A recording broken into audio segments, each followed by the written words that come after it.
Hey, so I'm an independent game developer with a game out, and I actually used to work at a game studio. And before we even work on any singular game, we always ask each other, is my game interesting? And the reason why this is so important is because it's a direct correlation to know if your game is going to sell, if it's going to have discussion, exposure, market performance, etc. So, here's the greatest piece of advice I can give you: just make an interesting game. All right, thank you so much. I very much appreciate it. Okay, just kidding. But like, what does that actually mean when somebody says, "Hey, just make your game interesting, bro"? And so, I do think that there is a structure and that there's a series of techniques you can use to actually objectively make anything way more compelling. And just a very brief example: you clicked on this video probably because of the thumbnail and the title and such, and there were a series of techniques that I was able to use. There are definitions for this, and in this video, we're going to talk about all of these with a lot of like extra examples and such, right? But I'm primarily going to talk about what interest really is. Then we can talk about how to create and raise interest levels. And finally, at the end of the video, I'm going to present to you a blueprint where you can take any concept and idea and just make it way more compelling.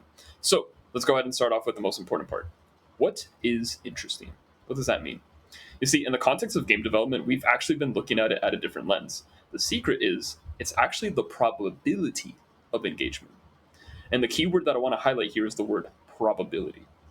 The reason why this is so important is because technically everything is interesting. It's not about yes or no, it's about okay, but how much? And the reason why we have to frame it like this is because if we know that it's scalar, we know that there's going to be levels associated to it. And I want to bring attention to this chart here real quick, but I will get into this more into detail in a bit. But the long story short is that you can have the most interested person in your game, and there's a probability that they simply just won't get the game. It could be simply because, hey, they only have a Switch and you never made a port for Switch, for example. So there are just external circumstances out of your control. So don't feel bad if you maximized everything and still didn't get every single bit of results, right?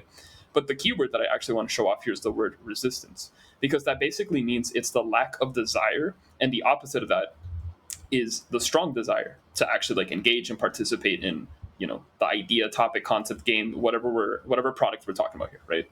And so let me just break this down for a second, because makeup, for example, is something that is inherently interesting. In fact, I would tell you that, hey, like if you are a makeup artist, a model, someone that actually uses it pretty often, you would probably be super compelled to use it. Now, if you're not in that category, probably doesn't matter to you, right? Now, what if I told you I have this super cool trading card? It's going to give you superpowers. It's going to do all these great things and everything. But most likely, if you're not a collector, an investor, or if you're just not interested in superpowers, you probably don't want it either. You see, the reason why we mention this is because there are reasons why we resist. There are reasons why we don't really care about these things. And it comes down to the keyword that I just used: category. You see, if it's not important to us, we're not going to go ahead and engage. What we need to do is create the reasons to engage into the product and such. And so one thing that you can do is kind of change the context or the goalpost of what the product is offering. So, for example, instead of using makeup because you probably don't want it or you don't care about it, what if you had a friend that you wanted to gift makeup to? What if you had a friend that was collecting, trading cards, and maybe it would be a good idea that, hey, you want to get into trading cards and, share their cards and such. Maybe you want the superpowers, right? But the idea of all of this is that you cannot have anything interesting if you don't have relevancy. That being said, your core idea, your game, your concept, your product, whatever it is, it doesn't matter how many techniques we apply to make it more compelling. If your audience is not in reach, it just doesn't matter. There's a slight chance that maybe you have like really good techniques and then it kind of catches somebody's eye and such, which that is a fair level of interest that you can go ahead and bring up. But the idea is that you want to push your audience into your concept, and you do this by being relevant. And so this is basically giving a reason to why they should care, why they like it. Think about politics, for example, right? It doesn't necessarily have to be exciting, but there might be something that says, hey, like this kind of affects me, and therefore I am going to pay attention to this. Or it could simply be like your favorite video game where you're like, hey, like it's not everyone's favorite cup of tea, but I care about it a lot. So I want to be, I'm interested in this, and this is something that I relate to, right? And so if you're able to align your audience by being relevant to the topic, or giving them the interest to see why they're engaging with this, and then if you're able to maximize the compellingness of the topic by improving the techniques, you basically have a very high level of probability of engagement. And so before we even talk about how to create and raise these levels, we need to recap this very fundamental part, which is interest is the probability of engagement. Compulsion is the strong desire or urge to participate with something. And all of this is tied together when it's relevant to the direct audience you're aiming to. Once you understand that and recognize that all this is going to be done in a scalar format, congratulations, we can now go ahead and create and then raise interest levels. Okay, so we know what relevance and compulsion are, and more importantly, we know why it's so important. But how do we actually effectively use them to leverage interest? And so we're going to start off with relevance, and it's very simple. All we have to do is find a way to get our audience involved with the idea, the product, the game, the idea, etc. You do this by making it about them. So, how do we make it about them? There's actually three ways to do this. The first one is desire. Basically, you're saying, hey, my audience likes this concept already, therefore all I'm doing is just appealing them with that concept, right? So this could be a character, a genre, certain themes, concepts, etc. But to actually know if they want to be involved with this in the desire aspect, ask yourself the following question: are they this, and if so, how much, right? In other words, are they attracted, are they intrigued, are they related to, are they invested, are they challenged by, are they empowered, are they involved in the sense that it's something that makes them say, hey, like, I already like this, I just want to know a little bit more about it, right? That's how you know when you have desire. So here's like a really cool example: bug catching.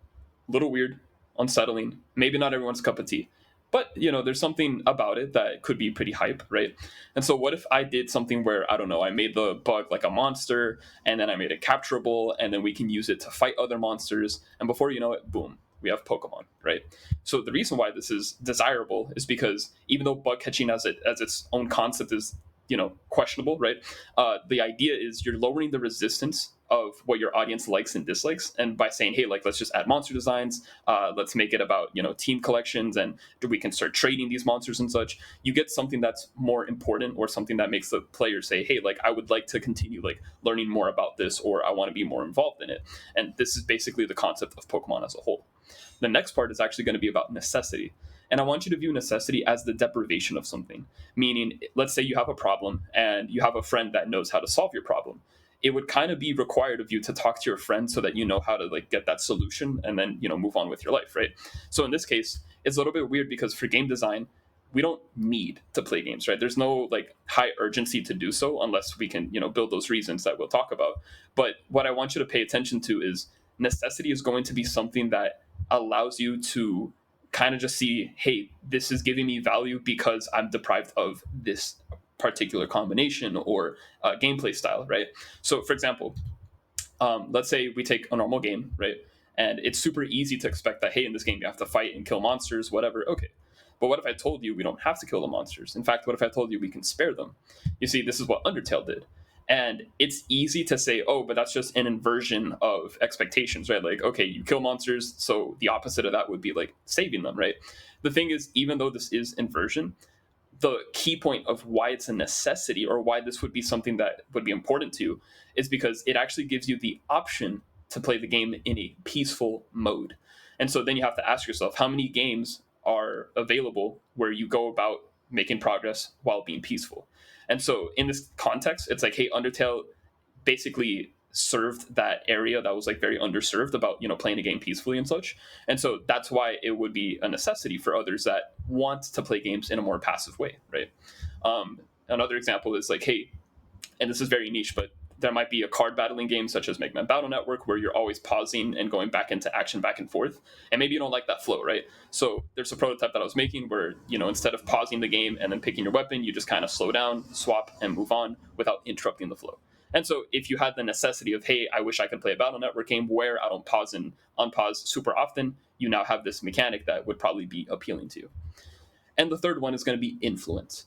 At first, you might think this is something that's out of your control, but you can design for this. And I want you to look at influence as a change of context to why it would matter to you. Earlier in this video, I gave you an example of makeup, of maybe you don't apply it, maybe you don't use it, etc. But if I told you, hey, this is important for you because you should give it as a gift to your friend, well, now it's going to be relevant to you because you have to kind of pay attention about, what is the correct color, tone, etc. Okay.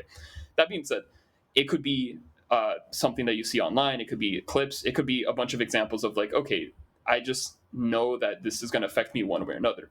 So an example would be Lethal Company, right? Let's say you had a friend that was playing the game, and they're like, hey, I need you to help me out. Like the game's kind of hard. It's solo mode. I kind of want to play multiplayer. And you say, sure, why not? Or maybe you just kind of look into the game. You're now involved. Or maybe you saw a funny clip of, some dude dying in a hallway that's really dark, but it sounded funny, and you're like, what's going on? And then you search a little bit more. You're now involved. That's the power of influence. And so in the context of, hey, what is relevant, this and that, it's optimal and ideal to try to like get all of the triangle parts, right? It's like if you have high desire, high necessity, and high influence, you're going to have a higher probability of the entire thing being relevant to you. Now, this doesn't mean you have to maximize everything. You can just focus on one, and that's totally fine. But here's some examples, right? Marvel Rivals has the desire of you playing with Marvel characters, right? Maybe you're a Marvel fan and you're like, I love Marvel characters. I just wish there were more games that I could play with them and such. And so when Marvel Rivals dropped, it's like, oh yeah, this is really cool, and I want to play with that because I am a Marvel fan. Now, I would also argue Marvel Rivals kind of hits a necessity where every hero shooter that comes out always has new IP. Overwatch had new characters when it launched. Deadlock also had new characters when it launched. But there wasn't a hero shooter that came out where we were like, hey, I already know these characters. I'm excited to like try it out. It's always new characters, right? So Marvel Rival created the solution of, hey, can we play a hero shooter with familiar characters that we already know about in the context of you're a Marvel fan, right? And so that's what it did. And then maybe, you saw your friends playing it. Maybe you saw a lot of clips. Maybe you saw some cool character costumes that you were interested in. This is how they got you. This is how they got you involved with the fact that this game exists. Maybe you want to know more about it. And so Undertale, yeah, the atmosphere looks really nice. Sure. Maybe you listen to the music a bajillion times because it's pretty good, right? But it's the fact that it's a game where you can use peace as an option to do what you have to do to make more progress, to beat the game, to have the pacifist route. And so having that option that is underserved is something that makes you say, okay, I might want to actually pay just a little bit more attention to this game because this is something that I find appealing. And then Power World, right? I mean, let's be honest, everyone says it's Pokemon with guns. It kind of leans more to like Minecraft with guns, if anything. But the idea is, you probably heard a bunch of people talking about the concept, and it's just something that kind of made you say, well, maybe my friends like it. Maybe I do want to kind of pay more attention to this. Maybe the character designs, again, were kind of like, I see what they're doing, So let's do a practical example real quick. Let's say you're making a roguelike, and you know that roguelikes are going to have weapon diversity, randomization, and power-ups, right? Kind of common, kind of typical for, what to expect in the game. So now let's take weapon diversity, and then we ask ourselves the question, how do I make this relevant to the target audience that I'm trying to hit? And so this is where you kind of have to understand, what your audience is looking for, what you're particularly trying to aim for. And so in this case, let's say I want to appeal to, I don't know, people that like military themes, people that like shooting and combat, kind of like that power experience, right? And so if I looked at that audience and said, okay, what can I do to appeal to them? I could look at desire, I could look at necessity, I could look at influence, right? If it was desire, it could be pretty easy. If it's necessity, then it's like what is underserved, what is something that they've been deprived of. In this case, let's say I added a tank, right? Now, do I use the tank as a vehicle to use and drive and shoot and everything? Like, okay, that could be a good idea for those that like military things. But underserved would be like, well, have you used the tank as an actual weapon that you hold rather than one that you ride? And so suddenly you made a concept that appeals to players that like military things, or they might like tanks a lot, and so this is something that's like really cool for them, right?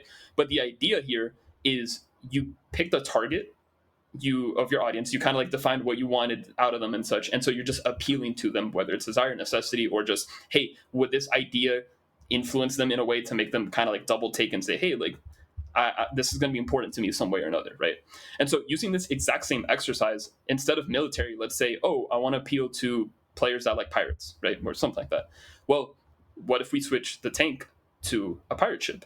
And it doesn't mean I have to wear the pirate ship, right? But let's say we kind of like explore a little bit and, hey, an anchor would make sense, right? So the desire would be, hey, people that like players that like pirate themes, an anchor would be a pretty cool weapon. The underserved or the necessity is, hey, I haven't seen that many games where the anchor is used as a weapon. And the influence could be like, maybe we're currently trending, right? Where there's a bunch of pirate movies coming out this year and your friends are talking about it and you're like, oh, well, this is something that my friend might like or something, right? And the cool part about being a game designer and developer is that you can reiterate to kind of like maximize the design.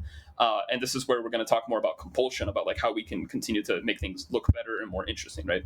But the idea is you take your audience, you want to make it relevant to them, you want to make sure that it's important, that it's actually something that they're going to care about. And then from there, we use the techniques to actually build their interest. So once you understand how important involvement is, 50% of the battle is done. We now have the relevance part. We now know that, hey, we have your attention. We have a reason why you care. Now we're going to work on compulsion. And again, this is the desire, the strong urge. These are going to be the series of techniques you can use to make something just way more appealing for those that already care.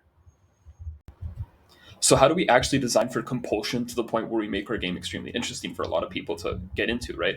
And there's actually going to be three pillars that we'll discuss, which is polarity, enjoyment, and fulfillment. But while we're going to provide examples and how to elevate them, etc., you need to view this as a points system. The reason why this is the case is because there's going to be some techniques that simply work way better, and this is going to be completely dependent on what you subscribe to when it comes to your game design. So this is why you have to be very careful with the genre, with the type of aesthetics, with the type of thing that you're going to end up making. So remember that. And anyway, we know that in order to build compulsion, we have to just keep adding these techniques, make sure that they're well executed and such. But there's always going to be a level of resistance that we have to deal with. And what happens is you can actually create even more compulsion by simply removing all resistance possible. Now, naturally, this isn't really the case. There's always going to be some level of resistance that will build. But ideally, if you're able to get rid of it, you're able to basically increase your probability of engagement by massive levels. So what are the four categories that drag us away from maximizing our rocket fuel when we're talking about compulsion? And that's going to be frequency, direction, execution, and unpredictability. You see, frequency is crucial. If you do something for the first time or something that just hasn't been discussed or used in a very long period of time, you have what's novel. And novelty basically means, oh, this is unique, this is great, this is a cool new idea. The thing about novelty is that it wears out with time. The more times you use that novelty point, the more stale it becomes. And so naturally, if you have something that's novel and then you just use it over and over and over and over again, the appeal of it kind of wears off. And so the best example for this is Squid Game, right? Season 1, when it came out, everyone and their moms was talking about it, and it's super revolutionary. But when it continued, there was a point where there were a lot of games based off of it. There were a lot of mini series out of it, and it's good. But the problem was that it was stale. It's not really as novel as it was. You do have the ability to resurge this, but if you pay very close attention, once there's a lot of time that passes away, that's when you're able to kind of have the re-spike or the re-peak of interest in this case. And even then, I would argue that it's never going to reach the peak of the first one, but that just depends on the context of what we're looking at. So for example, season 2 came out, and if you notice, it did get some interest, and even though it is repeated, it has the ability to be mentioned, right? Comparative to, hey, Squid Game came out, and then a year or a couple of months later, hey, Squid Game again, but it's already kind of worn off its magic, right? So I'm not trying to discourage you from being repetitive. If anything, it's be careful on how you repeat your concept as a whole. If you do it too carelessly, the appeal is going to drop off. If you do it in a very meticulous way where you give it enough time and you make it really appealing, then yeah, it's going to work out really well to keep talking about the same thing over and over again in this context. The next thing is direction. And this basically is, how do we get someone to pay attention to the most important details? And so I bet you right now you're looking at the slide and you're looking at the left side, probably because there is a literal spotlight. You have a character that's bright. There's a little fun fact on the bottom. By the way, humans averagely get to look on things on the left more than they do on the right. So little fun fact, right? But and then also on the right, we have a character that we already saw, kind of blends in with the background, is smaller, transparent. It doesn't really matter. And so in the context of video games, when we're making a game cover, a game capsule art, thumbnails, an idea, a trailer, we really want to highlight the things that are actually the most important parts and not really the other fillers. And the more direction we're able to lead our players into that route, the better outcomes we're going to have. And so we can take advantage of this by using contrasting elements, lighting, sound effects. There's a bajillion ways to do this, but the idea is make sure that you're always highlighting the most important part and you're going to get the most effective result. Okay, when I say execution is arguably one of the most important things to take care of, it's because execution basically means effort. And effort is just another fancy way of saying, I'm doing this for you. I'm investing in you. I'm being selfless for you. And what happens is that the player knows this. They recognize this. You cannot dismiss a player's feeling, because when they know that a game is executed well, they feel that they're being taken care of, that they're cared for, that there's this inspiration or awness of oh, the developer really did a great job because they put a lot of effort into this. Do not mistake this for quality, right? Because there are games that have high quality looks, but then there's games that purposely use low quality art, and that's part of the charm, that's part of the appeal. What I just want to demonstrate to you is that you need to make sure that you see execution as how much you care about your players. And so from developer to developer, if you're making a game and you're just trying to shoehorn it and you just say, oh, the player's going to like this anyway, no matter what, that's the wrong mindset. the more effort you put into something, whether it has consistently high quality or consistently low quality, you just need to make sure that your player feels like they actually are going through an experience that you handcrafted for them so that they can have an enjoyable time. All right. And then we have unpredictability. This is not to be mistaken with reversals or opposition. It could be that, it could be different approaches, but I think the keyword here is recontextualization. So, for example, if I told you, hey, what does the word interesting mean to you? You're probably going to say, oh, it's something appealing, right? And true, right? But if we unbundle it, it's actually what I'm defining here as the probability of engagement. And then I'm showing you examples and you're watching this presentation, etc.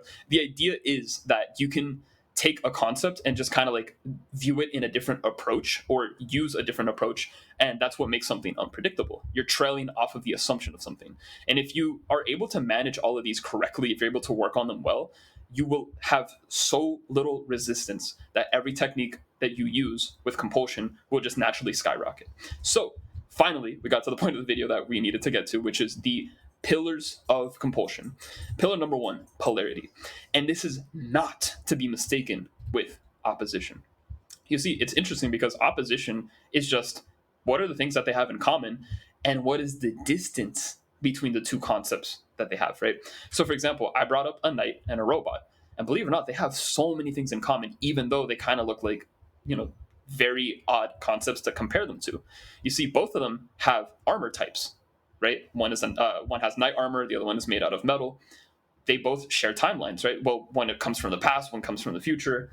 They both have weapons. One is a physical melee detachable weapon, while the other one's body is literally a gun. And so if you notice these two things, yeah, they might be different and such, but they're all tied in with the same category. They have a spectrum. They have something that they have in common. We're just trying to maximize the distance between them. That's what opposition is.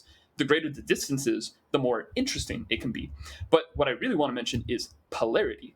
And that is going to be the sheer differences that they have. Meaning, if we know that they're sharing a spectrum of categories that we can compare them to, we have to ask, what is the reason why we're even putting them in a comparison in the first place, right?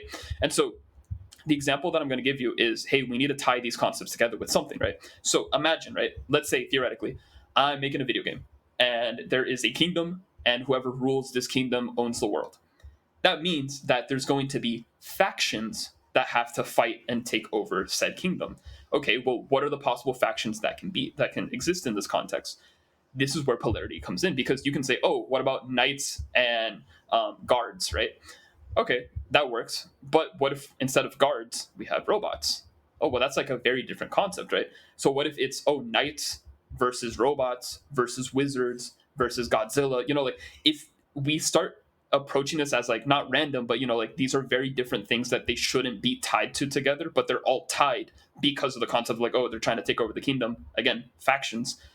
This is what causes polarity. So view it as, what is the main concept that you have, and then what are the quote unquote random objects that you can put that kind of makes it like very different, right? What are the differences that they have? And then we have uncommonality. When I say knight, you probably think about a knight in shining armor, a horse, a giant javelin and everything. You probably don't assume a little munchkin that has a sword that's twice its body, right? Like that's not common, right? The idea of uncommonality is that it's not that you're picking something rare, it's just you are taking an aspect of something that just doesn't get too much attention, or it doesn't get much highlights, right? So once again, if I say knight, you probably think about a knight serving a king. You probably don't think about a knight that is serving a thief. It's kind of uncommon, right? But that exists. Knights serve things. Now it's just, what are they serving, right? And then we also have exaggeration, which is basically, hey, what element can we do that just increases the weight of attention? You can do this with lighting, with sizes. You can do this by making other things smaller or less transparent, or just, not there. The idea of exaggeration is just saying, hey, we're just going to make this like way more apparent, way more in your face. Okay.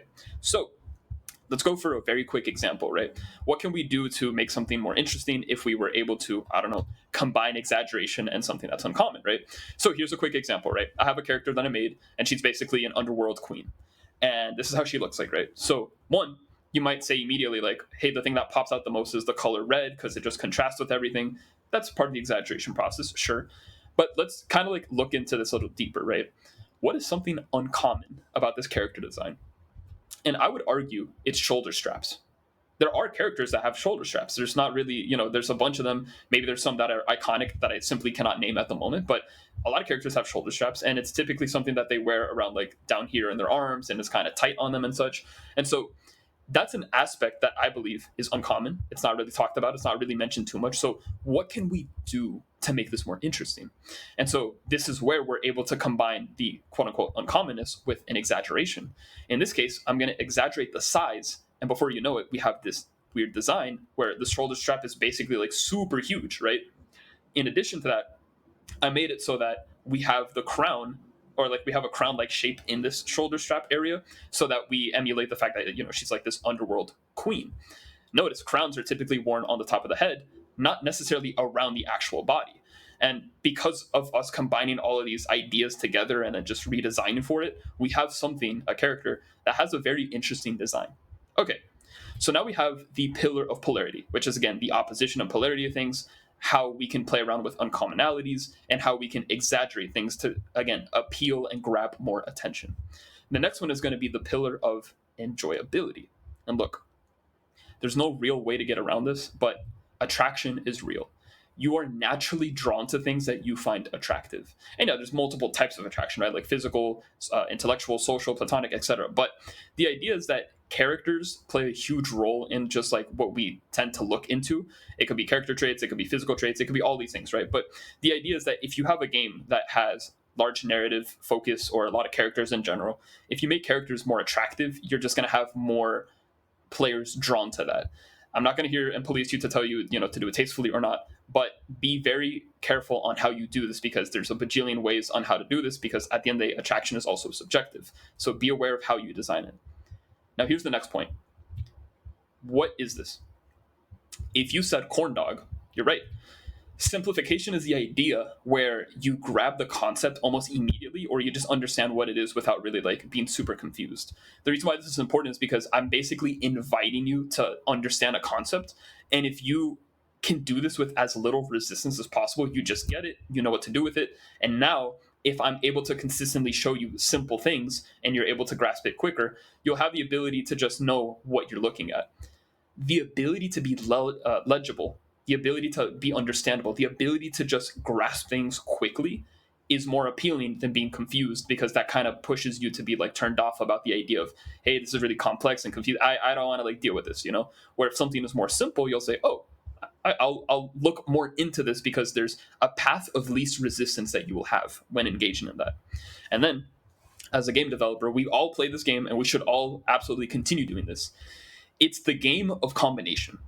What this basically means is, hey, what type of combos can you add between two genres, two topics, two mechanics, two characters that is like interesting and compelling, right? And this is what we famously know as the, hey, what if I did this? What if I did that, right? And so combination is really cool, because if you have a really strong combination, your rocket of compulsion will just like skyrocket. You'll have so much fuel that it's gonna like basically carry itself, right? So for example, let's say, hey, what if I made a game where you could only dodge? And by the way, dodging is how you beat the game. That would be pretty insane, right? I mean, just saying, right? But let's say we also had a game where you had to collect treasure to save your company. That would be pretty cool, right? But what if it was a horror game? Boom. Now we have Lethal Company. You see, the idea is we're just playing around with the ideas until we get a really interesting topic that makes us say, maybe I would play in this. Maybe I would kind of like figure it out. Oh, I thought that was a combination I haven't seen before. Again, it's just something that we do that has the ability to like make things more compulsive for our players to invest into. And so that's the pillar of enjoyment. Attraction, things that we like; simplicity, things that we understand; and combinations, things that we're able to enjoy. And so the whole point of enjoyment is we're just trying to make positive feelings, things that are simple, things that are relatable, things that are just, again, of enjoyment, things that are pleasing. And finally, the last pillar is the fulfillment of fantasy. This is where video games strive. This is where you as a game developer have the ability to actually do something where players aren't able to do every day. And that is emulating experiences. You see, this is like super crucial, because if you are a person that can build an experience that people typically can't go for, now you have something actually valuable. And so what's interesting is, if you look at a game like Splinter Cell, right? You basically become a secret agent, you're on a spy mission, you're doing stealths, heist, you're doing unusual executions. Can you do that on a day-to-day basis? technically you could if you were like a spy, and if you did, that's crazy, but the average person would not be engaging on these activities on a day-to-day basis. Spider-Man, bro, you get to play around New York. Like, that's okay, maybe you live in New York, whatever, but the idea is, hey, if you are Spider-Man, you're going on, you're swinging around the town, you're fast, you're flying, you're doing powerful combat, you're emulating the experience of being a superhero. And Guitar Hero is like, hey, wait a minute, I'm a world-class rock star, I play music like a pro, I'm gaining reputation, I'm being famous. Maybe you are a world-class rock star, that's amazing, but again, typically, or the average person would not necessarily engage in these experiences simply because maybe they physically can't, or there's just no means for them to get around it. So it's really important to make sure that if you are a game developer, you have the ultimate leverage of creating these experiences. The more appealing the experience is, or the more rare, or the more, hey, is this something that I can even do in the real world, the more you can fulfill that, the better, or the more compelling something becomes to the player. Then we have standardization, recognition, association. These are things of like, maybe you made something that is so on its own that it became its own genre, it became its own status. It has like the ability to say, hey, like, I'm going to get compared to this often. That's not necessarily a bad thing, because let's say you're making a deck like builder and you basically say, oh yeah, my game is like Slay the Spire. Well, for Slay the Spire, you now know that this game is like the GOAT. It's like the plateau of what deck builders could be. And that's really good because now players can associate with that. So there are pros and cons to this, but the idea is, hey, if the player can subconsciously familiarize themselves with the idea that, oh, I know what this is, I know what that looks like, then you kind of have that little bonus of like, oh, this is something that I can see what it's for. Therefore, I can kind of understand not only the familiarity of like, I know what this is about, but more of, oh, if it's like Slay the Spire and I like Slay the Spire, then I can feel fulfilled by playing this game because I want more Slay of the Spire, right? Think about Call of Duty. 1, 2, 3, 4, 5. They're all kind of the same mechanically. They barely switch. They add a lot of different options. There's different narratives and such. But over time, they know what you can expect out of it. But at the same time, it's like, oh well, I like the first one, so therefore I'm going to like the second one. I'll like the third one, etc. And lastly, and I love this example here, but Billionaire is a really fun game because you don't boot up the game expecting that your bank account is going to make a lot of money, but you kind of feel like you do. And so attempt at attainment is basically saying if the game is giving you a goal that you're able to achieve by playing the game. So like I said, billionaire doesn't actually make you a billionaire, but it asks the question, can you be a billionaire? Can you make a lot of money? Can you make $1 trillion? Can you go through this run? Can you play competitively? Can you play this game to the point where you have this like super high combo where you're making like a bunch of money, right? And again, I'm not physically making dollars in my bank account by playing this game, but by playing the game, I feel like I am. So it's like, oh, I'm making a lot of money. Oh, I want to make more money. I want to do this, right? And so think about dating sims, right? Dating sims are basically saying, hey, like, we are dating characters so that we feel attraction and love and all these things. And so the idea is that the game is inviting you to say, hey, this is a goal that you can potentially achieve if you play the game, and we're going to feed you a lot of gameplay loops to do that. And so if you're able to set that goal and then let the player attempt to attain that, or like have that pursuit, they will feel the fulfillment of like, oh, you know what, I like this is appealing, I want to feel like that, I want to attain this money, I want to attain this love, I want to attain all these things. That's what the attempt of attainment is trying to impute. And finally, that's it. That's our last pillar, which is fulfillment, which is, hey, how do we emulate experiences? How do we associate with something so that we kind of recognize what it is? And what can we do to feel like we are currently attaining or pursuing a goal that is important to us? And so of every single method that we just talked about, which one is the most broken? And the thing is, I kind of tricked you because it's the one I've been using this entire time. See, at the very beginning of the video, I asked you, hey guys, is my game interesting? And if you are here, that means you were curious enough to find the payoff to that question. Curiosity is the ability to hook, invest, or lure the player, the audience, the consumer on a question so that they can find the solution.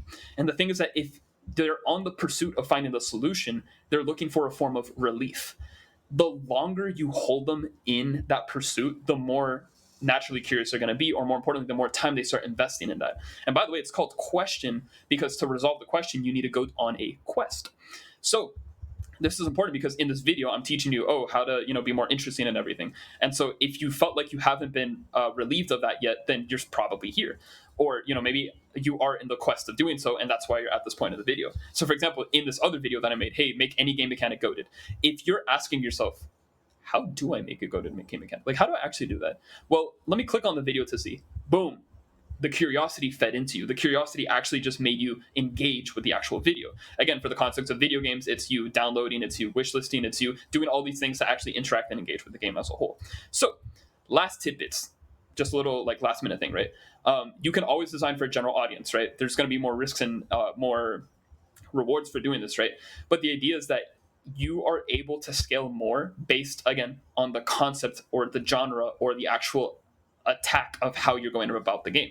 So, for example, I love Mega Man Star Force. I think it's one of the greatest games out there, whatever. But it's limited to Mega Man fans, card battlers, people that play games on the DS. And, as much as I love destroying viruses and aliens and everything, how it's executed is not going to be at a massive scale in comparison to Wukong, where Wukong is, hey, you can fight legendary mythical Chinese monsters that can just like absolutely destroy you. It looks gorgeous.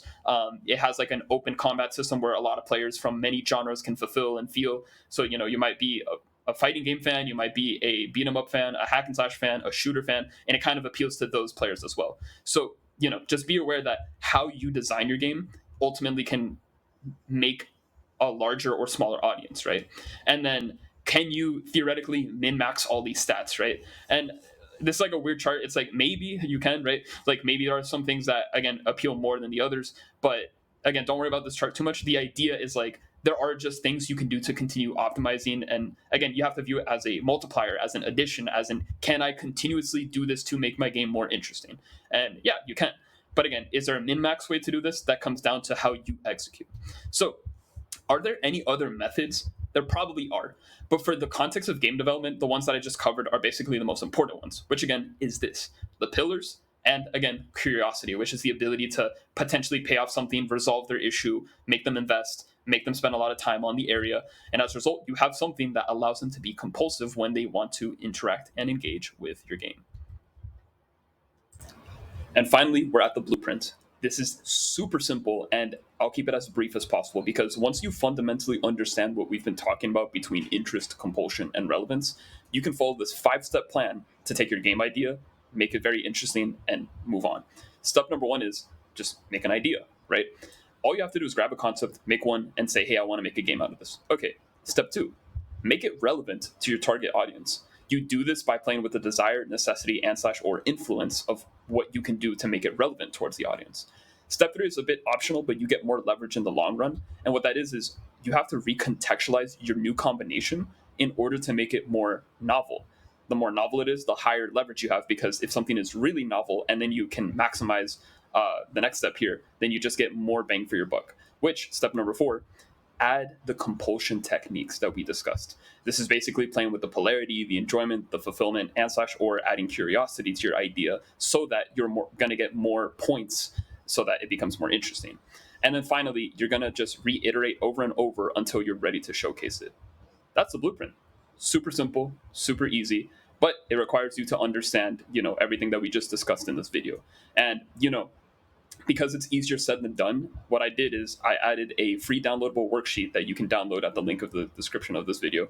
And it kind of just has these instructions that can help you organize and better structure how to go about these steps so that you can take a current idea or an idea that you want to make and just allows you to say, okay, how can I make this more interesting? Let's go ahead and follow the worksheet, right? So if you found this useful, I also have other content on this channel that talks about particular aspects of game development that you are probably looking for help for. And at the end of the day, the only thing I'm going to ask you to do is to go make an interesting game because I am counting on you. Have a wonderful day.